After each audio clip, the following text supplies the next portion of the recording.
please one really please both sides in this issue. It's very difficult to please both sides because one will really be aggrieved, and the other possibly will be vindicated. So that's what we are seeing increasingly happening as we're looking at the general elections 2024 coming closer. You have Karnataka elections, Gujarat elections. At a time like this is now become like a huge campaign on what are the places of worship that needs to be reclaimed, because it was built on the ruins of temples. So one of which is Qutub Minar. Now the latest of Qutub Minar is that the Hindu groups claim that they found some Hindu religious significance in Qutub Minar. In fact, they found a 1,200-year-old Narsingha statue, an idol, a Hindu idol called Narsingha, and Prahlad, who is the disciple of Narsingha. This 1,200-year-old statue was found in Qutub Minar, and therefore Qutub Minar now must be surveyed, and they must look into all sorts of information must be pulled out on how significant it is for the Hindu religion. So this is one issue that's now taken center stage, with the Hindu group saying that Lord Narsingha's statue has been found, the idol has been found on one of the pillars of Qutub Minar inside the complex of Qutub Minar, and and even his disciple Prahlad's carving is on the wall, and therefore this is proof enough that there was a temple here and that we should be allowed to worship there. Now they've asked for an archaeological survey inside the Qutub Minar complex to try and see how far is this Hindu religious symbolism true, and if they can do something to reclaim it. So it now remains to be seen if the ASI, the Archaeological Survey of India, really acknowledges this, or the government acknowledges this and appeals for a survey like they're doing currently in Gyanvapi Mosque. Now remember, Gyanvapi Mosque, the latest is that there's another video that's come out that shows that there could have been really a shivling, or there is a shivling in that Wazu Khana, right around that area where the well is, the water, the Wazu Khana is that area where the Muslims clean up before namaz. So that area, the Wazu Khana, inside that is the shivling, is what the Hindu groups claim. So the Muslim groups say that it's barely a fountain, it's not a shivling, etc. But now the Supreme Court has asked to barricade that entire area. So now there's a CRPF deployment who are going to be barricading, who are protecting, and they barricaded it already. They're going to be keeping full alert and protecting that Wazu Khana 24/7. They're going to be there ensuring that this is fully protected and it's safe until further notice, until the court takes up the hearing to try and dissect the findings of the survey committee after they videographed that entire Gyanvapi Mosque complex to see what kind of Hindu religious significance is there in that Gyanvapi Mosque. So in the backdrop of Gyanvapi, we have so many more demands coming to fore. You have one in Karnataka where they're saying Srirangapatna Jama Masjid is also built on an Anjaneya temple. That also must be surveyed. We also need to be allowed to pray there. And then you have Qutub Minar now, and this is a never-ending saga. And that's why the question is, where does it end? If you are pulling out, if you are digging information of such nature, then where is a stop to it? And will this really result in communal violence or flare up inflamed emotions? Because it's dangerous. It could really lead to death. Riots could lead to death. We've seen what has happened in Delhi and various other. India is known for communal riots, and we don't want to get down that path. So if this is going to continue, if the demand is going to continue, is there a stop to it, and can you possibly put a stop to it? On one hand, that is the worry. On the other, is it not unfair to not know what really happened? Shouldn't Hindus really know what their legacy has been, or what their religious significance has been? And if they can find out, why shouldn't they? This is according to the Hindu groups, of course, asserting that this is a Hindu Rashtra, this is our nation, this is our homeland, and as Hindus we are bound to know what exactly our religious significance is and our kind of legacy is in terms of religion, and what temples we had, what was constructed, what was desecrated. We need to know the truth. We need to know our history, and we are entitled to know it. This is what the Hindus say, and rightly so. Anyone and everyone should know their truth, but at what cost? So if there's a way that the government can find, or the courts can sort of give as a solution to on one hand find your truth, and on the other, don't aggravate or acrimonize the other religions. I wish that could happen. It's very difficult to happen. Well, a quick word on Hardik Patel, who is a very tall Patidar leader in Gujarat. He has now quit the Congress party, and he's written a really explosive letter while he quits the Congress, saying that the Congress party has ignored his pleas. They don't care about the people of Gujarat. Their senior leaders are busy partying away abroad. They are not serious about the problems within their own party. They don't listen to their own party members, etc., etc. A huge long list dissing the Congress party. And this 28-year-old now has resigned from the Congress, and he's already sending out real feelers that he may be joining the BJP. And of course, the Congress saying that this Hardik Patel has not really done much for the party. He was given a free hand. He barely worked, and he is so ambitious. He's looking for a bigger post without doing much, etc. And therefore, and he's been in talks with senior BJP leaders, and he could be joining the party, but he's instead blaming us for incompetence. So this is what has happened. A big blow, though, undoubtedly, with the Congress. Whatever the Congress can say, but this has come as a massive blow to the Congress party, because the Congress, with the help of the Patidar community and the kind of agitation that the Patidar community carried out, a huge campaign at that point in 2017, really cost the BJP, and the BJP had come down to double digit. It was near close attack by the Congress party for possibly the first time in 2 decades that someone really challenged the BJP in Modi's home state, Gujarat. So the Patidar community is indeed significant for the Congress in Gujarat, and losing a big face like Hardik Patel, who's the icon of the young Patidar community, is certainly a big body blow. Alright, a quick word on Karti Chidambaram, who's now been probed by the CBI for an alleged bribe case where he's said to have taken bribe of 50 lakhs to issue visas to Chinese workers for a company when his dad was union minister. Now his first frontman, Bhaskaran, has been arrested, saying that Bhaskaran was the man through which the bribe was sought. So Karti has been booked, but Bhaskaran has been arrested.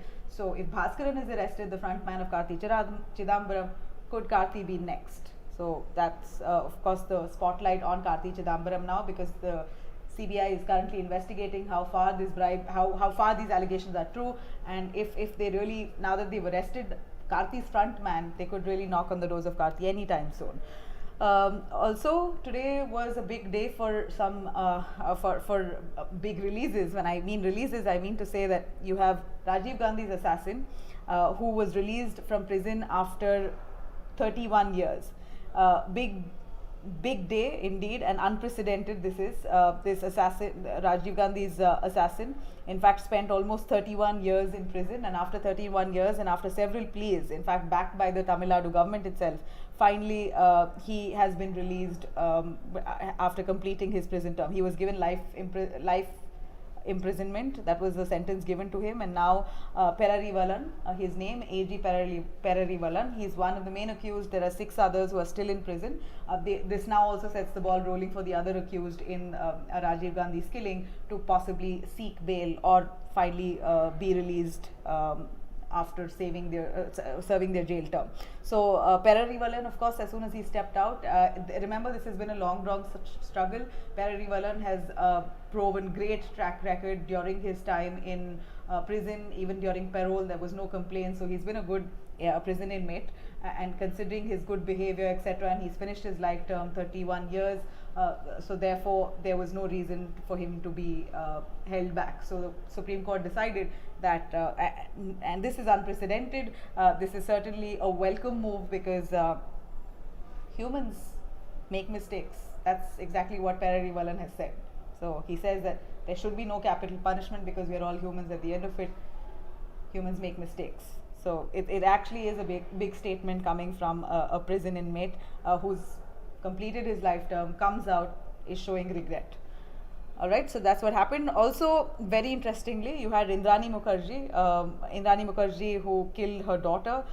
She, in fact, that again, these are allegations. The case is still on. There are 200 witnesses that the case is, the court is currently probing into. The trial is on for 6.5 years. She's already spent prison time, and now after all that time, she finally has been given bail. So 6.5 years in jail. The court decided finally that we can't keep her on endlessly.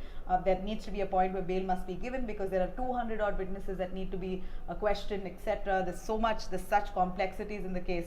So finally, they decided that they're going to let her out on bail. This again will really, God knows how long this will further take for the case to actually come to a conclusive end. But here the allegations are that Indrani Mukherjee may have allegedly killed her daughter, Sheena Bora.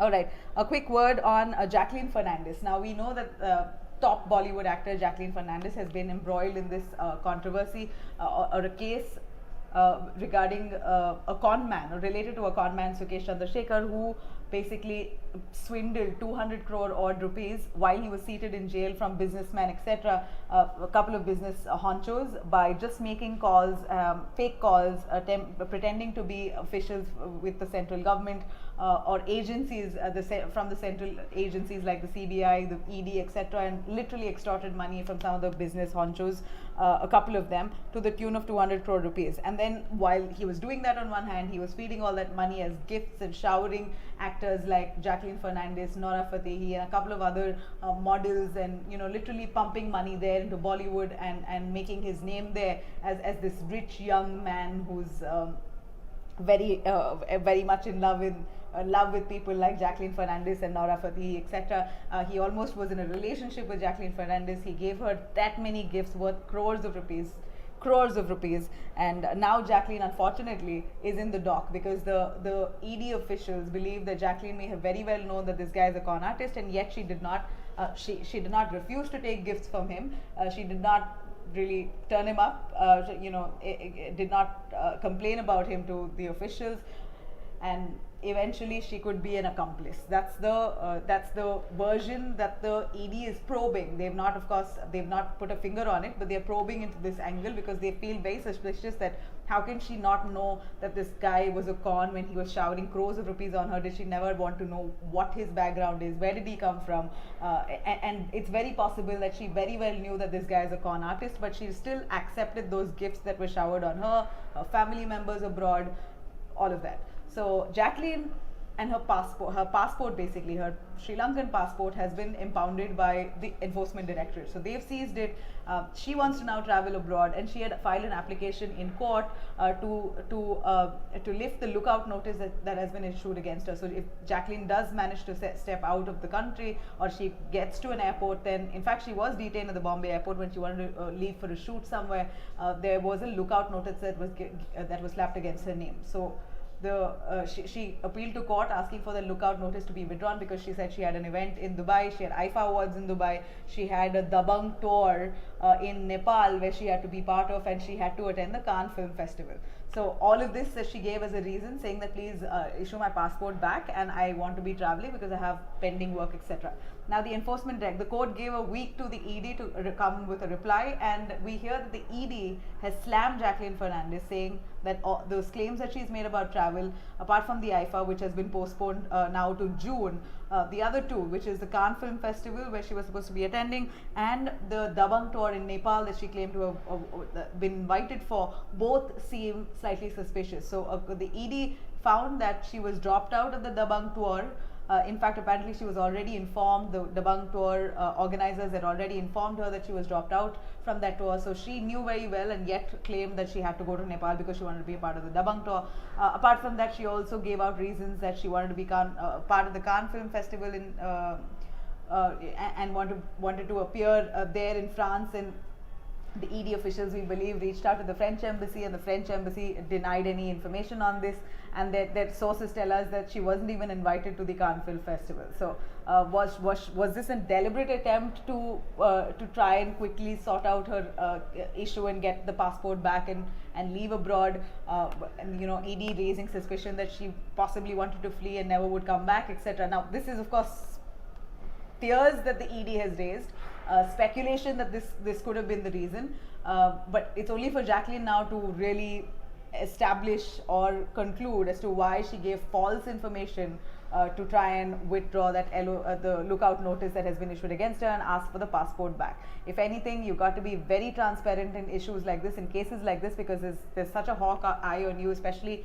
since she's a celebrity, a star. One would expect truth from her, but she's really she's fishing in troubled waters, and that's all we can say, that she's really messing with the ED officials right now.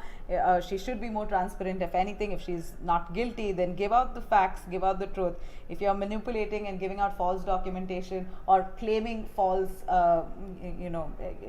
reasons to travel abroad, then one can only imagine what her fate would be. She's going to be really embroiled in this case for a much longer time, because now the ED will look at her suspiciously. So basically, the lookout notice against her has not been pulled off. The passport still remains with the Enforcement Directorate. She will not be allowed to travel abroad until further notice, until she comes back with an application again. If she really wants to go, if she has legit reasons, then give out proper documentation, appeal to the court yet again. So for now, we believe that she's withdrawn that application that she had filed in court asking for exemption to travel abroad. A quick word on Chetna Raj. This is a young Kannada actor who unfortunately passed away after liposuction went wrong. She died in a clinic. She died in a private hospital, but the liposuction was done in a clinic. We believe that the officials in Karnataka have now confirmed to us, to India Today, that clinic was basically run illegally. When I say illegally, it had basic licenses, but they did not have these superior licenses, which were needed, in fact, to carry out laser surgeries and liposuction, etc., of that nature, laser liposuction. So these are intense medical procedures that really could go wrong. The complications are also high with this regard. So licenses are mandatory. But while that said, we also know that it's a known fact that you have several clinics running without these superior licenses. They have basic license to carry out like a cosmetic clinic, basic cosmetic facials, etc. But when you have to have when you are carrying out laser surgery or a laser liposuction procedure, these are really extensive, prolonged, elaborate medical procedures that could really kill. And that's what happened with Chetna Raj. She, some part of the fat, we believe, went into her blood vessel, and that's where it resulted in flooding of water and fluids in her lungs, and that eventually killed her. So that it could really go horribly wrong.